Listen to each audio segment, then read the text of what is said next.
Before anyone's asking, yes, I'm still on my break, but I did at least try to say that I am going to be trying to upload at least one more video before I still continue on to that. And I think I found the perfect one that I honestly wanted to talk about, which is regarding the kind of like thing, current state of Sony with its Marvel, like, at least part universe type of thing. Honestly, I don't think anybody really cared enough about these because I don't think anybody cared about most of these actual films. And I saw Craven, you probably saw on my Twitter where I very much gave it the most 10% of like the prehistoric reviews. It was such a boring film, and I think that this ended in the most worst way possible, honestly. I think I get the feeling as to why people at least saw, at least with the DCU, very much having to end and then they're starting to reset itself.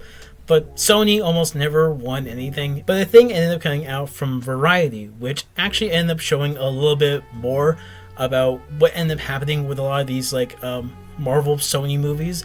And probably it's really just the funniest thing out there and all. But it also went on to show something that was honestly completely obvious, because they basically admitted that this was all a milk and something a little bit more. But I wanted to give like a few shared things of just like my thoughts and feelings regarding like the Sony and Marvel stuff, which is that nobody liked it.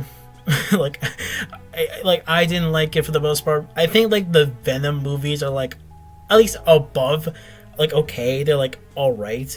Morbius and Madem-Webb can honestly just like go straight into the shitter. And as far as with like a Kraven the Hunter, that also just could just go into the shitter. Like they're just all terrible movies, and they're honestly just a general waste of time. Like, I just don't know why anybody wouldn't want to go out there to see any of these movies. It was so bad that the director even went out to very much beg audiences to give this film a chance. Like, it was only bad that this film was even being created in the first place. It was another one also where the director was on his hands and knees begging people to go out there, see this movie that basically nobody asked for, nobody wanted, and it's just like they keep making duds. Like they are like the Midas touch of like making duds every single time. It's like almost impossible for them not to fail. The Variety article kind of goes over most things that we kind of just at least know about, which is like the thing with like how Spider-Man became popular and all that kind of jazz, like the Disney, Marvel, and like Sony deal that they end up streaking with themselves. But I want to speak about this specific section in general because this was actually kind of like the starting point with like the whole thing with the Venom movies, because at least with the first Venom, it was actually widely received to be at least well for the most part. It did its job at being like a solo Venom movie. Like most people liked it, most people probably didn't like it, but it drew audiences in because Venom is a popular character from Spider-Man, so a lot of people would flock to him, and he was a popular character for a reason, and what kind of made him a kind of like success for that. And it turns out that's kind of what Sony was chasing for. They were chasing that like high that they wanted to get back, and they basically end up construing the idea that like they like when the characters that from these like Spider-Man's like catalog of like villains and other characters just do not have Spider-Man in them. I do not know how that they came up with this fucking idea of like doing any of these things without Spider-Man in them, and it was probably a good idea that Spider-Man was like never ever near any of these films, because it's not like he'll end up improving the actual writing or anything else. In fact, I think we just end up hurting Spider-Man more than anything else. So I'm kind of glad that not any version of Spider-Man was ever present in any of these films. I don't know how any type of thinking went into this, but like it is impressive. Like it is an actual impressive way to jump and arrive to that conclusion. Venom, built around a widely popular character with its own distinct imprint on the culture, also presented Sony with the false impression that audiences would flock to see a movie about any Spider-Man character without Spider-Man in the film. All these characters are famous because they went up against Spider-Man, says exhilarated relations analyst Jeff Bach. Unfortunately for Sony, they had a taste of success with Venom, and that kind of spoiled everything for them, because they thought that they could just spin off all these characters. I don't think they realized that Venom could carry a franchise, whereas the other characters could not. to not have Spider-Man in these films was the fatal flaw. Again, I don't think Spider-Man would have made anything a lot more, better. I think it would just only hurt Spider-Man's reputation a lot more if he were to be started in these films, but he has an actual point when, like, this was kind of a thing where, like, only certain amount of characters could end up, like, sustaining themselves, like, in their own franchises. Like, Venom, like, you could argue that, like, he could probably carry his own franchise his own, which, like, he has, like, own comics for, like, an actual reason, so there's a lot more potential to do around with him. But as to other characters, like, are just not as known, like Morbius, Madem-Webb, and Kraven the Hunter, like, they can't carry their own franchises, like, at all. They really cannot. Like, Morbius, Madem-Webb, and Kraven the Hunter are barely known to most general audiences, and it's even just weirder because, like, they don't have much of an affiliation with Spider-Man because, like, they're not exactly the most like known villains for the most part. Like Spider-Man's most known villains are the ones that we have seen, like, Green Goblin, like Doc, the Lizard, Electro, and like most other Spider-Man villains would at least know. Like, they have about as recognizable of a catalog as, like, Batman's villains, because most of them could also own their own show, but, like, they have to at least be established in some way because only certain characters could do. It's kind of like making an entire show about, like, the Spot from the Spider-Verse movies and to give him, like, his own, like, movie. Like, it'd be interesting, but, like, I don't think he's that much of a strong character to lead an entire show, like an entire movie on its back. Like, they have, like, a big misunderstanding of, like, what characters would even work for a show and what characters that just do not need a movie or a show at all. Like, they just need to be characters in other starring films, and they could, like, be their own MVP from it. Like, that's all there is. And Sony, clearly, they did not care. They just wanted to have more money into their pockets than anything else could, because they were salivating at, like, the numbers that it did for Venom. The corporate entanglements when studios try to work together are really hard, says one top executive with extensive experience in the superhero space. Sony has no flexibility, they have a cage that they have to work in, and they're just trying to make one good movie at a time. According to the one Sony source, the deal with Disney never precluded Sony from using Spider-Man in its movies that didn't bear his name.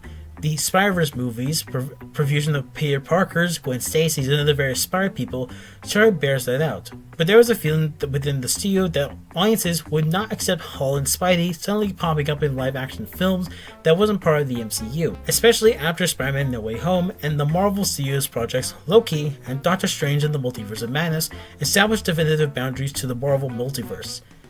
What this is kind of going over is kind of the whole kind of like deals, the thing that ended happening with like Sony, Marvel, and Disney, where they were able to like have Tom Holland's specific version of Spider-Man to at least be in the MCU, but Sony would still get some like money out of it and still be part of it to at least accept for the character, and they kind of made that deal, and it kind of prevented from Tom Holland's Spider-Man specifically to appear in any of the actual Sony films. So Sony essentially, when they ran the idea that like, oh, he doesn't need to be in any of these things, that's not what it actually meant. In fact, they couldn't actually have used one version of Spider-Man that most people have been demanding to at least been seen, which was Andrew Garfield's Spider-Man from the Amazing Spider-Man films.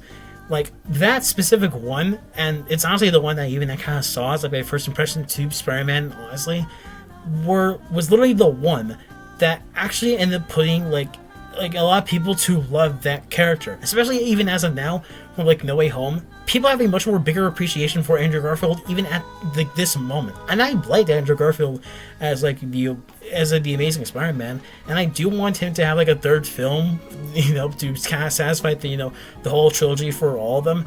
But even so, they had that one. They could literally just use him, and like we know it's a different Spider-Man, and it's not the same one.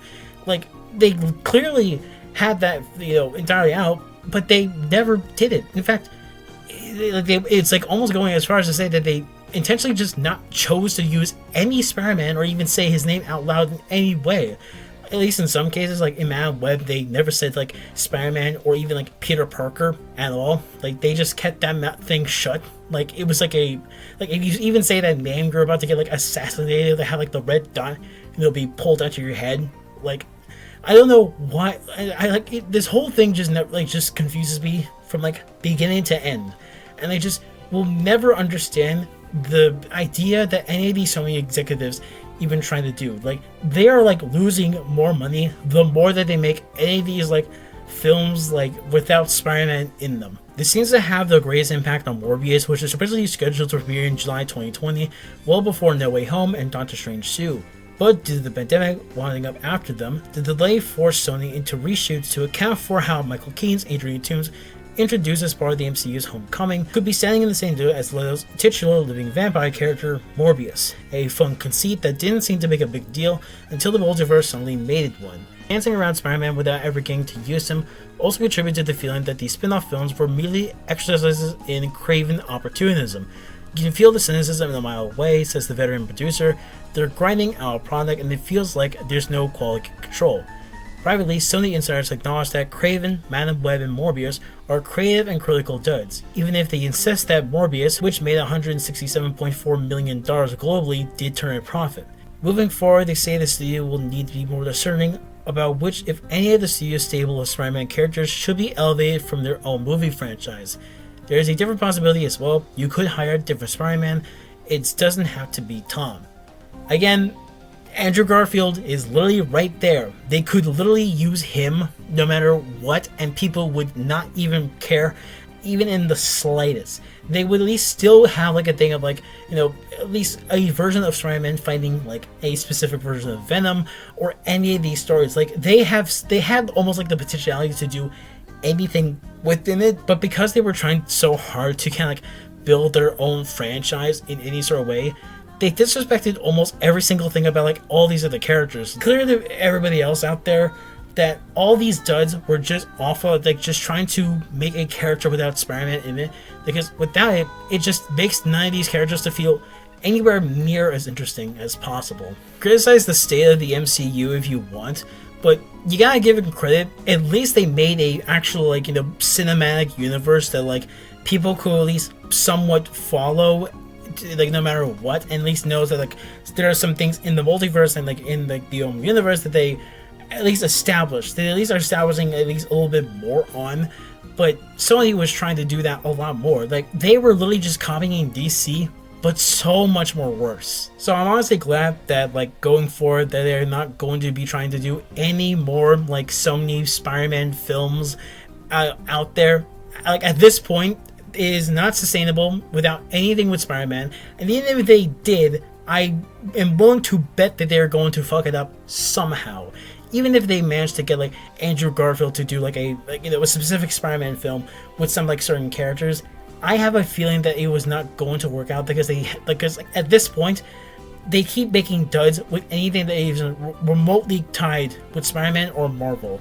Like they have just to throw in the towel at this point and just stick to making other movies that might as well do a little bit more better, because I don't know who in their right mind is going to be thinking about like a Morbius 2, a Madem-Webb 2, or hell, even a Kraven the Hunter 2. Like I don't exactly know who's going to be excited for that one, but yeah, that's honestly what I kind of feel within this whole thing, because this was such like a big like just slap in the face for Sony, like as if they can't like, you know, just like take more L's. This was the biggest L of them all possible, and I can only sit here and just laugh about this whole thing. And honestly, it's kind of what motivated me to make this video, for just to really just laugh at this whole thing. Like Sony, just stop making more Marvel movies. Just stop it. Just make other movies.